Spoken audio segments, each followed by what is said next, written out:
With so much work to do as a student, most of us can't even manage to use 24 hours to complete all of our work and tasks. And as a result, we end up getting 10 times less of the work we wanted to achieve.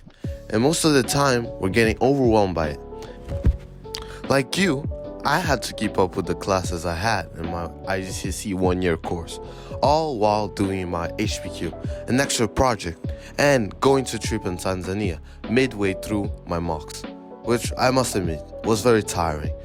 After all this struggle, I eventually developed some techniques to manage my time, and they helped me get to 41 out of 50 in my HPQ and get 2 8s in both physics and chemistry and a 9 and English in my mock straight after my trip.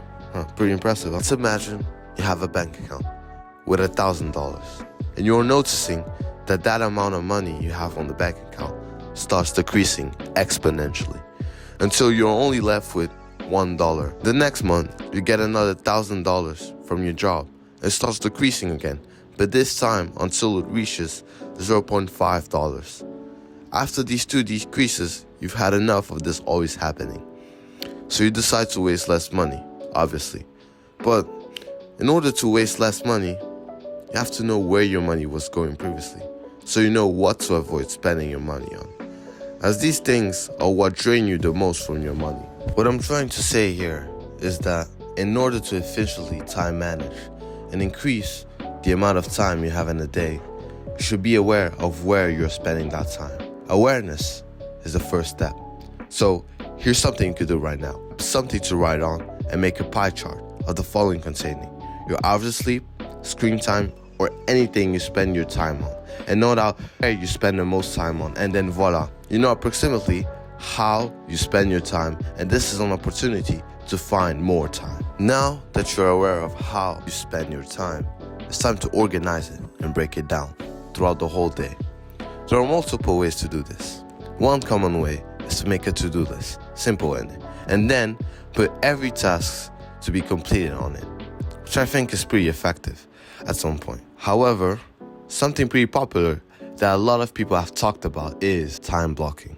For those who don't know, it's basically the dividing of your whole day into blocks using a calendar, for example, or a Google Calendar. Honestly, I like it, since it helps me truly visualize my day, which makes it easier for me to get a grasp of the time I have throughout the day.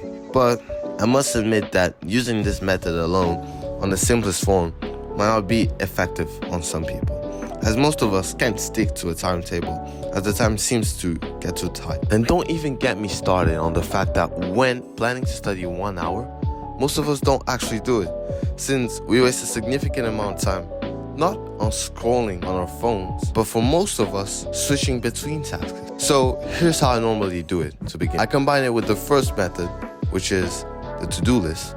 I know it may seem a bit too much, but I do it in order to have more clarity on my day. And when I use the calendar, I tend to include an estimate of the transition time in between the tasks and my calendar. This makes my work sessions far more accurate in terms of time, since I'm actually taking into account the time it takes to get into a task. It's the same with Google Maps, for example. When you're trying to get from point A to point B by bus, the application gives you an approximate time while still including all the stops and waiting time you'd have to make. And this makes your traveling time far more accurate. So that's one way you could do it. You might want to stick to the end of the video, so I tell you how to be flexible whilst implementing the 2 systems I told you, or could even be an alternative to it. But first, let me tell you about a habit I personally implemented to improve my time management. The first thing I did was planning ahead. This meant that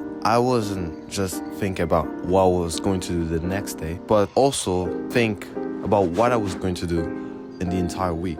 And it gave me a sense that my work and tasks could be spread out throughout the whole week instead of all being packed in one day, which would be very hard. So my habit would be that I'll pick a day in the week where I will dedicate a large amount of time to plan my week. It's kind of like being the architect of my week, and getting everything sorted out. For me, this day would normally be Sunday, since right after it's Monday, and school starts again since it's the weekday. But for you, it could be any day that you feel the most comfortable with. But if you're a student, I recommend you doing it on the weekends or Fridays. Since coming back to the Architect Day trick. So I'm about to reveal the trick I used to make my time management way more flexible. So coming back to the Architect Day, on that specific day, I wouldn't plan exactly my tasks to do with their exact times. Since, a week is so big and a lot of unpredictable things could happen, especially as a student. So instead of time blocking for the whole week, I would preferably make a to-do list of the most important tasks to do on that specific day. And for that, I'll normally use Notion, not sponsored by them yet. The template I'll use will usually look something like this, kind of like a to-do list about those priority tasks or any tasks you want to do. And now let's just say I have completed this. On this day, the Architect Day, so for me it's Sunday, I will start preparing my calendar for tomorrow. This is truly optional, as you could just do a to-do list for more flexibility, But I personally prefer using time blocking, just because it's a bit more of a challenge for me to keep up with the timings. But as I said, I combine it with the to-do list method to make it easier for me to follow through the tasks. And if you want, I'll put the link below of the template of the to-do list. I gave you thoughts on how to time manage in order to make your life way easier as a student, right? But let me clarify this again. All of this wouldn't be worth it if you don't take action, because it's all on you to make the next move.